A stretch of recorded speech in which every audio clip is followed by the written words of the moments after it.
Shalom, selamat pagi saudara-saudari. Mari kita mendekati Tuhan, kita nyanyikan lagu Sebab Dia Hidup. Sebab Dia hidup,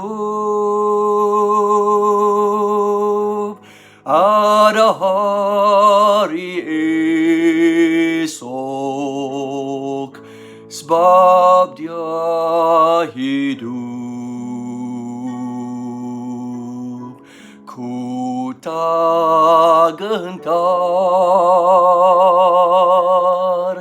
sebab anakku tahu Dia pegang hari esok.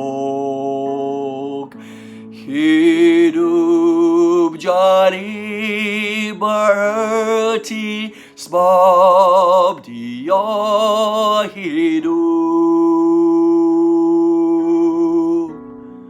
Mari kita bersatu dalam doa. Ya Bapa kami di syurga, betapa mulianya-Mu Bapa, betapa kuasanya-Mu Bapa, yang boleh bangkit daripada kematian Bapa, membuktikan bahawa Engkaulah Tuhan yang betul-betul. Bapa, kami bersyukur kerana kami berkesempatan untuk mengenali Tuhan yang betul-betul ini, untuk mempercayai Engkau sebagai Tuhan dan Juru Selamat kami. Oh Bapa, kami bersyukur kerana hidup kami penuh bersukacita dan penuh berharapan setelah percaya kepadamu Bapa.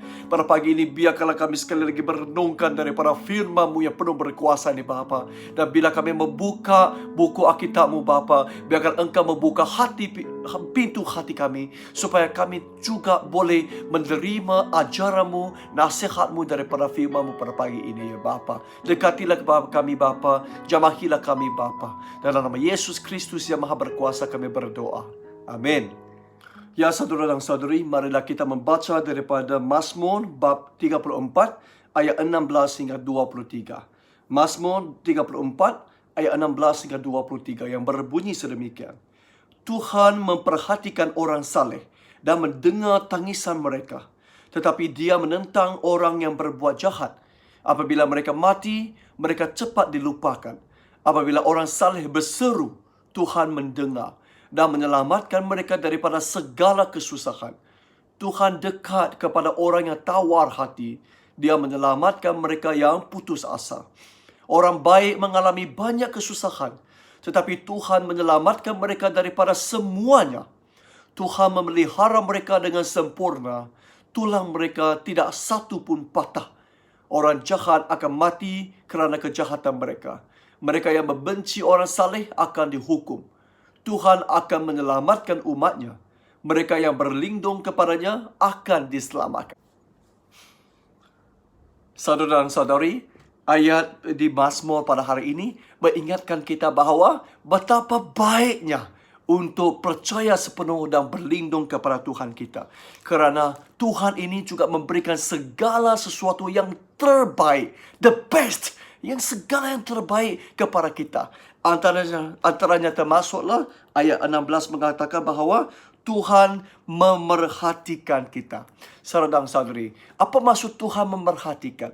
Tuhan memerhatikan itu menunjukkan bahawa betapa kasihnya terhadap kita. Matanya tiap waktu, tiap saat memerhatikan kita, kerana Dia mengasihi kita, kerana Dia prihatin kepada kita, kerana kita adalah miliknya, saudara dan saudari. Itulah Tuhan memerhatikan kita sepanjang waktu, setiap saat, saudara dan saudari. Selain itu, ayat seterusnya dikata, Dia mendengar tangisan kita, saudara dan saudari. Tuhan mendengar tangisan. Kenapa? Kerana Dia bersimpati kepada segala pengalaman kita. Dia macam seperasaan dengan kita. Bila kita sedih, Dia pun rasa sedih.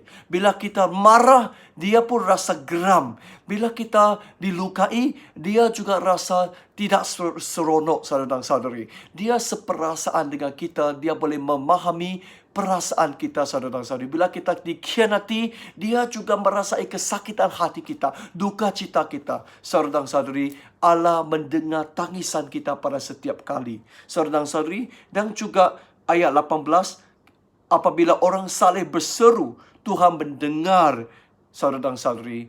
Tuhan mendengarkan seruan kita. Kenapa? Kerana bila kita menyeru, Tuhan memang sedia menolong. Bila dia mendengar seruan kita, macam kalau mama kita panggil kita, "Boy," kita akan sedia menolong. Ataupun kita, bila kita panggil Tuhan, kita kata, "Oh Tuhan, bantulah saya." Itu seruan kita. Bila kita memberi seruan, Tuhan sedia mendengar. Sebenarnya itu bermaksud dia sedia menolong. Dia sedia menghulurkan tangan. Dia tidak takut kita selalu kacau dia. Saudara dan saudari, kalau kita hari ini asyik-asyik anak kita kacau kita, kita akan rasa, "Hui, oh iya, berambus, jangan kacau. Bapak sibuk. Bapak sekarang sibuk meeting. Bapak sekarang sibuk buat kerja. Jangan kacau saya." Tapi saudara dan saudari, Tuhan tidak pernah takut kita kacau dia. Tuhan tidak pernah takut kita menyeru kepadanya. Kerana dia mahu, dia suka, dia sanggup mendengarkan seruan kita, saudara dan saudari. Dan seterusnya mengatakan bahawa ayat 18b, menyelamatkan mereka daripada segala kesusahan. Dan saudara dan saudari, ini yang saya perhatikan hari ini. Dalam sepanjang beberapa ayat ini, muncul 5 kali menyelamatkan. Ayat 18, menyelamatkan mereka daripada segala kesusahan. Ayat 19, menyelamatkan mereka yang putus asa. Ayat 20, menyelamatkan mereka daripada semuanya. Ayat 20 kata, ayat 23, menyelamatkan umatnya. Dan semua yang berlindung kepadanya akan diselamatkan. 5 kali muncul diselamatkan ataupun menyelamatkan. Sedangkan yang lain mendengar seruan, memerhatikan, itu hanya muncul 1 kali. Tapi menyelamatkan muncul 5 kali. Kerana seperti mana dikatakan oleh ayat 20, orang baik mengalami banyak kesusahan. Saudara dan saudari, oleh kerana Tuhan tahu kita mengalami banyak kesusahan. Dengar, orang baik, bukan orang jahat.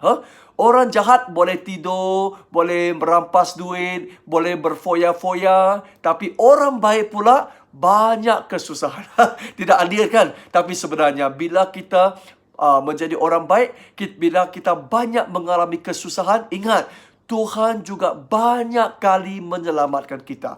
Ini bermakna orang baik, walaupun banyak kesusahan, semakin banyak kesusahan, semakin banyak kali kita diselamatkan Tuhan. Amin. Saudara dan saudari, Tuhan selamatkan kita. Dia tahu tentang segala kesusahan kita.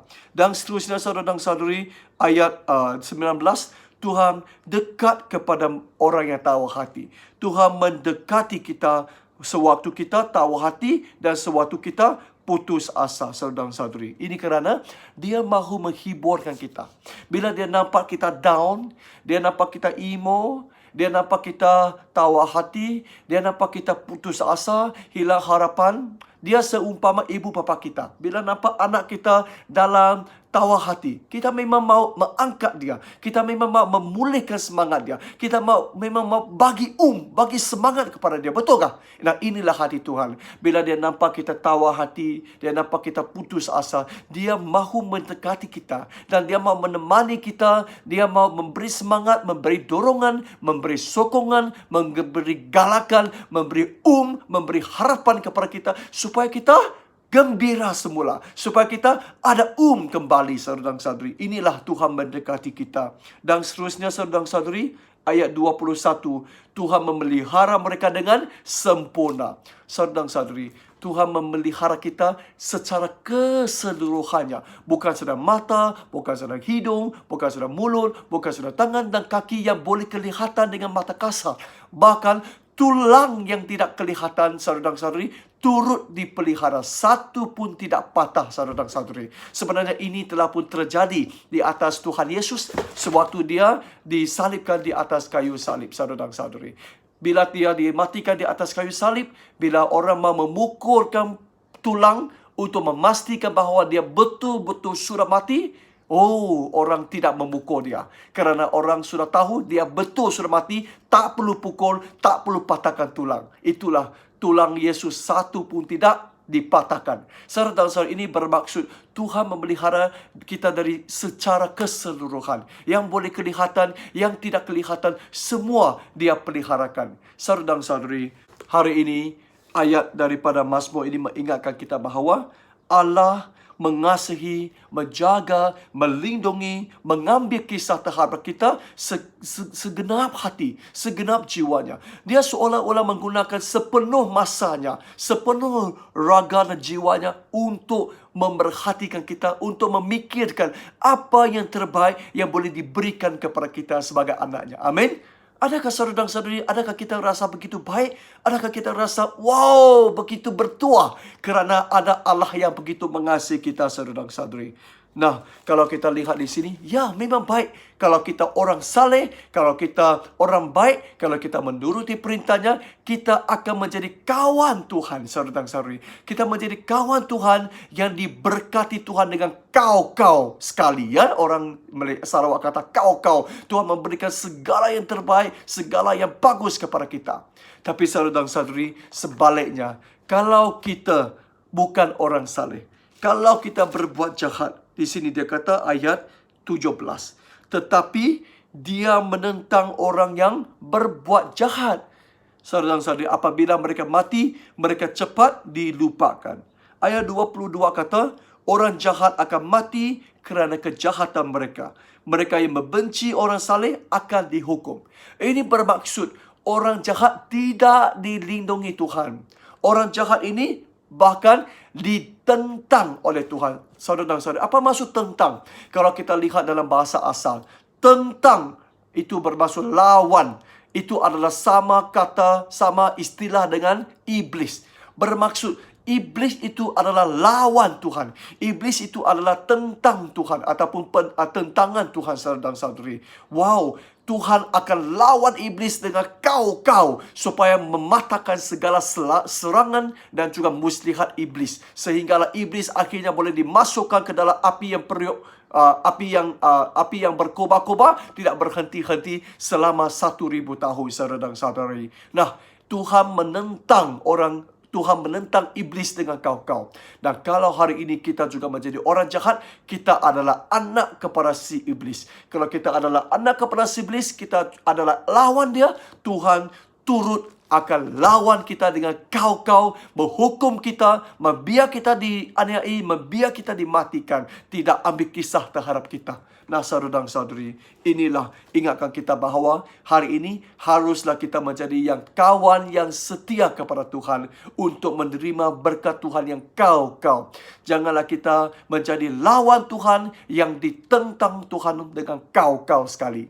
Saudara dan saudari, hari ini kita berasa begitu bertuah. Saya bersyukur kerana selama menjadi Kristian, saya bersyukur kalau bukan Tuhan yang menyelamatkan saya, kalau saya bukan Kristian, di mana saya sekarang, saudara dan saudari? Kalau saya bukan Kristian, hari ini saya sudah banyak menentang dengan Tuhan. Saya sudah banyak menyakiti hati Tuhan. Saya sudah menjadi musuh ataupun iblis kepada Tuhan yang ditentang kau-kau oleh Tuhan. Begitu dahsyat. Begitu dahsyat. Saudara dan saudari, saya yakin kita selalu mengagumi hidupan orang yang jahat. Orang yang jahat itu, Samsung itu, dia boleh mengaul keuntungan dengan cara yang haram. Dia boleh dapat kekayaan dengan sekelip mata. Dia boleh mendapat banyak bini. Dia boleh mendapat banyak rumah yang mewah, banyak kereta yang mewah. Dia ada duit yang banyak. Dia boleh melancong ke sini sana. Dia boleh masuk kasino genting. Dia boleh masuk kasino di mana-mana tempat, berfoya-foya dan hidup dengan bersuka cita.